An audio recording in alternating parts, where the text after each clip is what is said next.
Sup mga kahapon natiks? At dahil hapon na naman, road trip na naman ang mga layasan. Tara na at samahan nyo kaming pumunta sa kabukiran. Itong bukid pala na aming pupuntahan ay kay Nanay Beb at kay Tatay Tony. Pumunta kami rito para mag-photoshoot at para na rin mamasyal. At doon naman sa apo nila Nanay Beb na hindi nakasama, shoutout sa iyo Harb, next time na lang ulit. So ito na nga, naglalakad na nga kami papunta doon sa bukid nila. Kainama tarik ling Ryan ay, buti na lang batak na kami sa ganitong daan. Kaya basic na lang sa amin to. At kung gusto nyo pumunta rito, handa nyo ng mga tuhod nyo. Dahil pag mahina mga tuhod nyo, mahihirapan kayong pataas. Pwede ra ka mo magkamang-kamang halay, pay chair baga sa hayo, sabay liger pabalik. Charot! So, ito na nga, malapit na po tayo sa unang bahay. Bahay daw ito ng lola ni Lola Beb. Lola lang pala ni Nanay Beb, or mama nila. Tama, bagal na ako sa siling. Nakalimutan ko na kasi yung sinabi ni Momo. Basta sa kanila to. So, ayun na nga, malapit na tayo sa White Rock. Masarap siguro manirahan dito. Payapa. Walang chismosa sa umaga, sa gabi lang. Kaso doon sa bubungan, nakaabang. Literal na chismosa, manginginig ka pa sa kaba. Tama na muna tayo sa mga chismosa ting. Ito namang isa sa kabukiran na nga, pakit pa rin. Tama, pagpatuloy mo yan. Mahaba-haba pa kasi ang ating lalakarin. At dito na naman tayo sa mga matatarik na daan. Ay, talaga naman. Talagang hirap muna bago sarap. Nahuli kaming dalawa dahil nagpahinga kami ng konti. Pakareklamo na kasi dito si Carl na malayo daw. Hindi kasi siya sanay sa bukiran. Sa patag lang kasi siya sanay sa lakaran. Ilang cut na lang dito sa video, malapit na tayo. Ako na nag-adjust sa inyo guys. Baka kasi napapagod na rin kayo. Charot! At dahil on the spot ang pagpunta namin dito sa bukid, hindi na kami nakapagdala ng tubig. Kaya pagdating namin dito sa may patag, uhaw na kami. Malapit na rin ito sa kubo nila Nanay Beb. Buti na lang may puno ng duhat dito. Okay na rin to para mabawasan ang uhaw namin. Juicy naman to eh.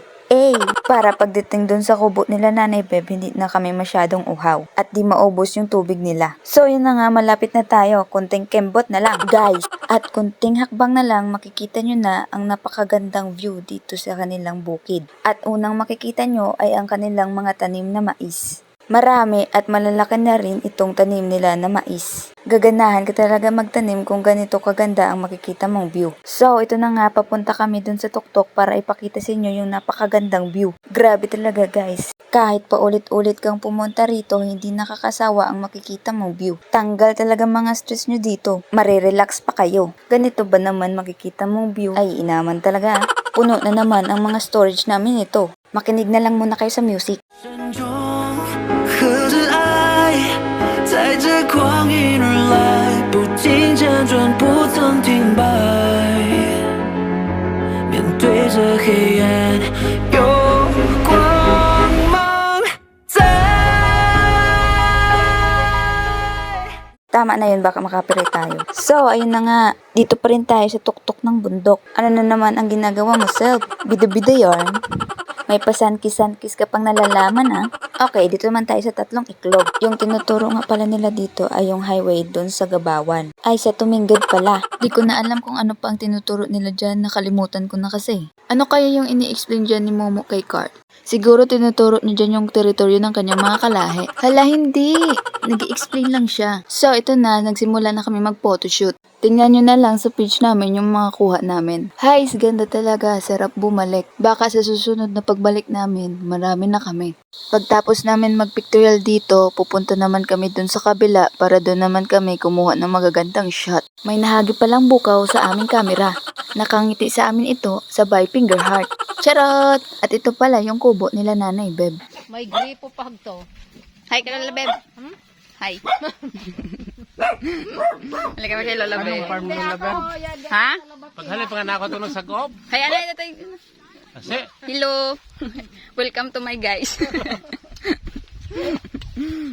anong farm? Dalaleng ng Ryan ako, anong farm?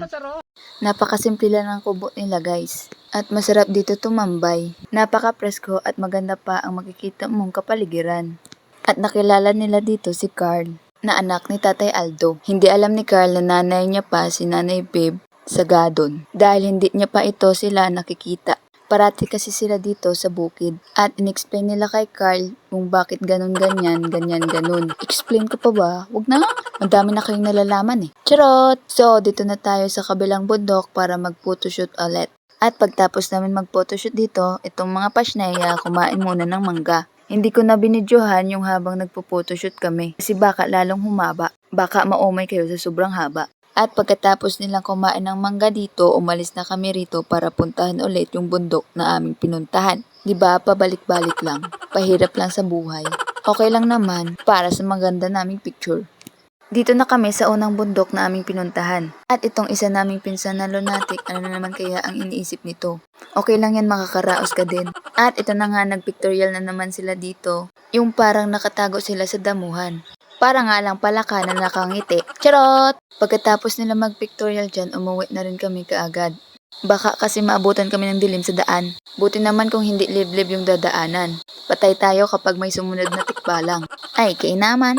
Alas 4 na kasi kami nakapunta rito. So, dapat bago mag alas 6, nakauwi na kami. Para may liwanag pa at makita pa namin yung daan. Malay, maligaw kami. Ay, kainaman. So, hanggang dito na lang tayo guys. Abisala maeste. Bye-bye. Love you.